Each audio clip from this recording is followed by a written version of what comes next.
Hi, welcome back to my channel. So ನಾನಿವತ್ತು ಹೈದ್ರಾಬಾದಿ ದಮ್ ಬಿರಿಯಾನಿ ಮಾಡಿದ್ದೀನಿ. So ಇದಂತೂ ಸಖತ್ತಾಗಿತ್ತು.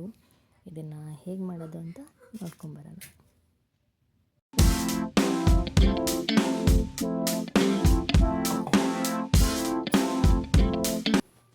ಸೊ ನಾವಿವಾಗ ಫಸ್ಟು ಶುಂಠಿ ಬೆಳ್ಳುಳ್ಳಿ ಪೇಸ್ಟನ್ನ ರೆಡಿ ಮಾಡ್ಕೊಬೇಕು. ಸೊ ನಾನು ಅದಕ್ಕೆ ಇವಾಗ ಒಂದು 5ರಿಂದ 6 ಆಗೋಷ್ಟು ಬೆಳ್ಳುಳ್ಳಿ ಮತ್ತು ಒಂದು ಸ್ವಲ್ಪ ಶುಂಠಿನ ತಗೊಂಡು ಚೆನ್ನಾಗಿ ಪೇಸ್ಟ್ ಮಾಡಿಕೊಂಡು ರೆಡಿ ಮಾಡ್ಕೊಂಡು ಇಟ್ಕೊಂಡಿರೋಣ.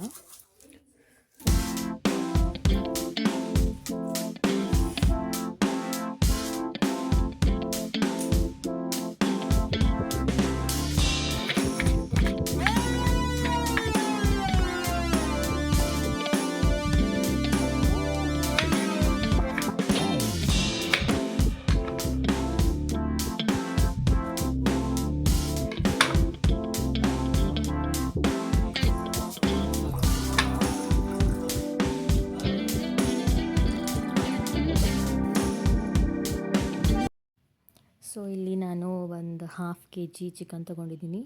ಇದಕ್ಕೆ ಒಂದು 2ರಿಂದ 3 ಸ್ಪೂನ್ ಆಗೋಷ್ಟು ಚಿಲ್ಲಿ ಪೌಡರ್. ಸೊ ನಮಗೆ ಸ್ವಲ್ಪ ಖಾರ ಇಷ್ಟ, ಸೊ ನಾನು ಸ್ವಲ್ಪ ಜಾಸ್ತಿನೇ ಹಾಕ್ತಾಯಿದ್ದೀನಿ. ನೆಕ್ಸ್ಟು ಇದು ಧನಿಯಾ ಪೌಡರ್, ನಾವು ಸಾಂಬಾರು ಪುಡಿ ಅಂತ ಕರಿತೀವಿ. ಸೊ ಇದನ್ನು ಒಂದು 2 ಸ್ಪೂನ್ ಹಾಕ್ಕೊಂಡಿದ್ದೀನಿ. ನೆಕ್ಸ್ಟ್ ಇದಕ್ಕೆ ನಾನು ಚಿಕನ್ ಮಸಾಲ ಹಾಕ್ಕೊತಾ ಇದ್ದೀನಿ. ಯಾವುದಾದ್ರೂ ಆಗ್ಬೋದು, ಚಿಕನ್ ಮಸಾಲ ಹಾಕೊಬೋದು. ನೆಕ್ಸ್ಟು ಮತ್ತು 1 ಸ್ಪೂನ್ ಗರಂ ಮಸಾಲ ಹಾಕ್ಕೊಂಡಿದ್ದೀನಿ. ನೆಕ್ಸ್ಟು ರುಚಿಗೆ ತಕ್ಕಷ್ಟು ಉಪ್ಪು,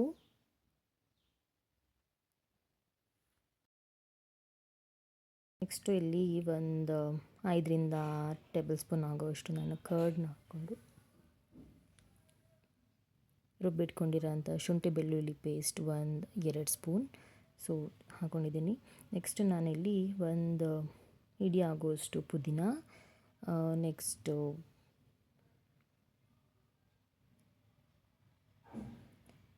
ಕೊತ್ತಂಬರಿ ಸೊಪ್ಪು ಹಾಕ್ಕೊಂಡು ಇದನ್ನು ಚೆನ್ನಾಗಿ ಮಿಕ್ಸ್ ಮಾಡ್ಕೊಬೇಕು.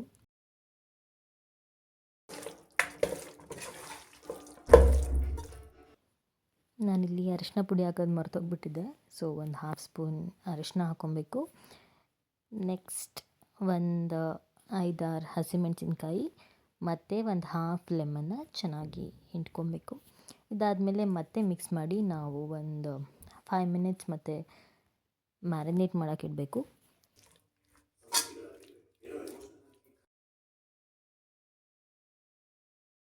ಮೇನ್ ಇಂಗ್ರೀಡಿಯೆಂಟ್ ಇದಕ್ಕೆ ಈರುಳ್ಳಿ ಅಷ್ಟೇ.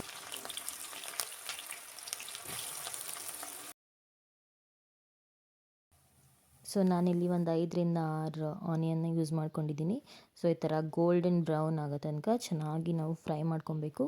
ಇದೆಲ್ಲ ಫ್ರೈ ಆದಮೇಲೆ ನಾವು ಸೈಡಿಗೆ ಎತ್ತಿಟ್ಕೊಳ್ಳೋಣ. ನೆಕ್ಸ್ಟು ಇದೇ ಎಣ್ಣೆನ ನಾನು ಆಲ್ರೆಡಿ ಮ್ಯಾರಿನೇಟ್ ಮಾಡೋಕ್ಕಿಟ್ಟಿರೋ ಅಂಥ ಚಿಕನ್ಗೆ ಹಾಕ್ಕೊತಾ ಇದ್ದೀನಿ. ಇದು ಸುಮಾರು ನಾನು ಒಂದು 10 ಸ್ಪೂನೇ ಹಾಕ್ಕೊಂಡಿದ್ದೀನಿ ಅಂದ್ಕೊಳ್ಳಿ. ಸೊ ಹಾಕಿದ್ದೀನಿ. ನೆಕ್ಸ್ಟು ಒಂದು ಸ್ವಲ್ಪ ಫ್ರೈಡ್ ಆನಿಯನ್ಸ್ನೂ ಕೂಡ ಹಾಕ್ಕೊಂಡಿದ್ದೀನಿ. ಇದೆಲ್ಲ ಆದಮೇಲೆ ನಾವು ಚೆನ್ನಾಗಿ ಮಿಕ್ಸ್ ಮಾಡಿ, ಸೊ ನಮ್ಮದು ಇವಾಗ ಮೇನ್ ಪ್ರೋಸೆಸ್ಗೆ ಬರಬೇಕು. ಸೊ ಮೇನ್ ಇವಾಗ ನಾವು ರೈಸ್ನ ಮಾಡ್ಕೊಬೇಕು ಸಪ್ರೇಟಾಗಿ. ಸೊ ನಾನು ಇದಕ್ಕೆ ಇಲ್ಲಿ ಸ್ವಲ್ಪ ನೀರನ್ನ ಕುದಿಯೋಕ್ಕಂತ ಇಟ್ಟಿದ್ದೀನಿ. ಸೊ ಅದಕ್ಕೇ ನಾನು ಒಂದು 2 ಪೀಸ್ ಚಕ್ಕೆ, 2ರಿಂದ 3 ಲವಂಗ, ಒಂದು ಏಲಕ್ಕಿ, ದೆನ್ ಪಲಾವ್ ಎಲೆ ಒಂದನ್ನು ಹಾಕ್ಕೊಂಡಿದ್ದೀನಿ. ಸೊ ಇದಕ್ಕೇ ನಾನಿವಾಗ 1 ಸ್ಪೂನ್ ಜಿಂಜರ್ ಗಾರ್ಲಿಕ್ ಪೇಸ್ಟ್ ಮತ್ತು ಒಂದು ಸ್ವಲ್ಪ ಉಪ್ಪನ್ನ ನಾವು ಸ್ವಲ್ಪ ಒಂದು 1/2 ಸ್ಪೂನ್ ಜಾಸ್ತಿನೇ ಹಾಕ್ಕೊಂಡಿರಬೇಕು. ಸೊ ಆಮೇಲೆ ಕಡಿಮೆ ಅಂತ ಅನಿಸ್ಬಿಡುತ್ತೆ. ಸೊ ಇದಕ್ಕೆ ನಾನು 1-2 ಸ್ಲೈಸ್ ನಿಂಬೆಹಣ್ಣು ಹಾಕ್ಕೊಂಡಿದ್ದೀನಿ. ಸೊ ಇದು ಚೆನ್ನಾಗಿ ಕುದಿಬೇಕು. ಇದಾದಮೇಲೆ ನೆಕ್ಸ್ಟ್ ನಾವು ಇದಕ್ಕೇ ಒಂದು ಸ್ವಲ್ಪ ಪುದೀನ ಆ್ಯಂಡ್ ಕೊತ್ತಂಬರಿ ಸೊಪ್ಪು ಹಾಕ್ಕೊಂಡು ಚೆನ್ನಾಗಿ ಬೇಯಕ್ಕೆ ಬಿಟ್ಟಿದ್ದೀನಿ.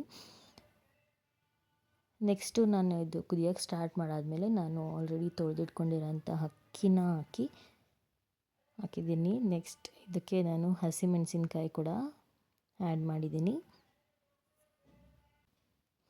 ಸೊ ಅನ್ನ ಇವಾಗ ಒಂದು 80% ಬೆಂದಾದಮೇಲೆ ನಾನು ಅದೇ ಗಂಜಿನ ತೊಗೊಂಡು ಚಿಕನ್ಗೆ ಆ್ಯಡ್ ಮಾಡ್ತಾಯಿದ್ದೀನಿ.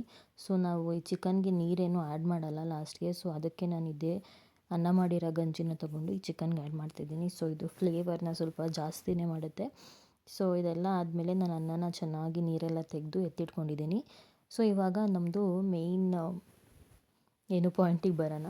ಸೊ ನಾನು ಆಲ್ರೆಡಿ ಮ್ಯಾರಿನೇಟ್ ಮಾಡಿರೋ ಚಿಕನ್ಗೆ ನಾನಿವಾಗ ಲೇಯರಿಂಗ್ ಮಾಡ್ತಾಯಿದ್ದೀನಿ. ಸೊ ಈ ಲೇಯರಿಂಗಲ್ಲಿ ನಾನು ಫಸ್ಟು ಫ್ರೈ ಮಾಡಿರೋಂಥ ಆನಿಯನ್ಸ್ನ ಒಂದು ಲೇಯರ್ ಹಾಕ್ಕೊತಾ ಇದ್ದೀನಿ. ಸ್ವಲ್ಪ ಹಾಕ್ಕೊತೀನಿ, ಯಾಕಂದರೆ ನಾನು ಮುಂಚೆನೇ ಒಂದು ಸ್ವಲ್ಪ ಹಾಕ್ಕೊಂಡಿದ್ದೆ. ಸೊ ಅದಾದಮೇಲೆ ನಾನಿವಾಗ ರೈಸ್ನ ಒಂದು ಸಣ್ಣ ಲೇಯರಾಗಿ ಚಿಕನ್ ಮೇಲೆ ಹಾಕ್ಕೊತೀನಿ.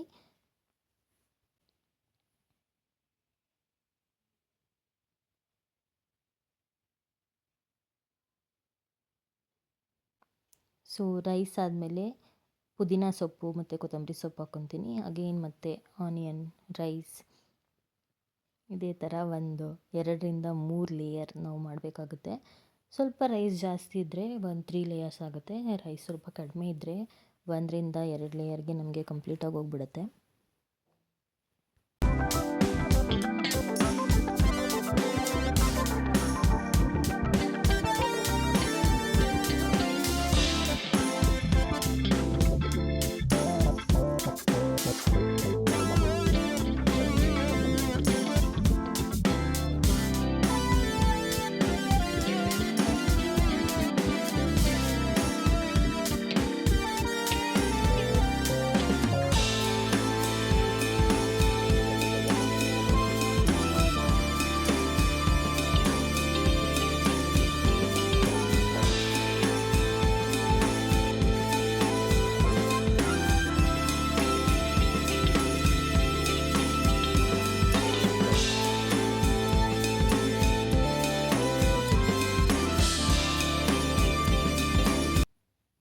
ಸೊ ಇವಾಗ ಲೇಯರಿಂಗ್ ಎಲ್ಲ ಆಯಿತು. ನಾನು ಒಂದು ಸ್ವಲ್ಪ ಫುಡ್ ಕಲರ್ನ ಹಾಕಿದ್ದೀನಿ, ಬಿಕಾಸ್ ರೈಸ್ ಎಲ್ಲ ಕಲರ್ಫುಲ್ಲಾಗಿ ಕಾಣಲಿ ಅಂತ.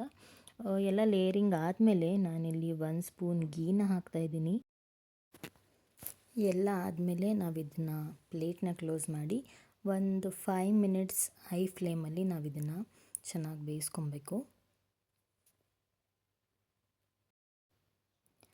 ಇದೇ ಥರ 5 ಮಿನಿಟ್ಸ್ ಆದಮೇಲೆ ನಾನು ಇದನ್ನು ಸೈಡಿಗೆ ತೆಗೆದಿಟ್ಕೊಂಡಿದ್ದೀನಿ. ಮತ್ತು ಇದನ್ನು ತವಾನ ಇಟ್ಟು ಅದ್ರ ಮೇಲೆ ಮತ್ತೆ ನಾನು ಅದೇ ಬಿರಿಯಾನಿ ಪಾತ್ರೆನ ಇಟ್ಟು ಮೀಡಿಯಮ್ ಫ್ಲೇಮಲ್ಲಿ ಒಂದು 15 to 20 ಮಿನಿಟ್ಸ್ ಇಡಬೇಕು.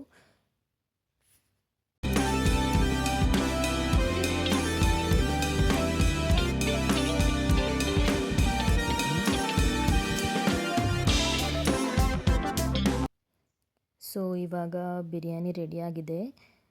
20 ಮಿನಿಟ್ಸ್ ಆಗಿದೆ. ಸೊ ಈ ಥರ ಬಿರಿಯಾನಿ ಯಮ್ಮಿಯಾಗಿ ಕಾಣ್ತಾ ಇದೆ. ಸೊ ಟೇಸ್ಟ್ ಕೂಡ ಅಷ್ಟೇ ಚೆನ್ನಾಗಿರುತ್ತೆ. ಬನ್ನಿ ಟ್ರೈ ಮಾಡೋಣ.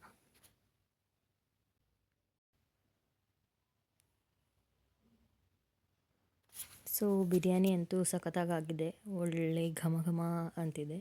ಸೊ ನೀವು ನಿಮ್ಮ ಮನೇಲಿ ಟ್ರೈ ಮಾಡಿ ಹೇಗಿದೆ ಅಂತ ಕಮೆಂಟ್ ಮಾಡಿ.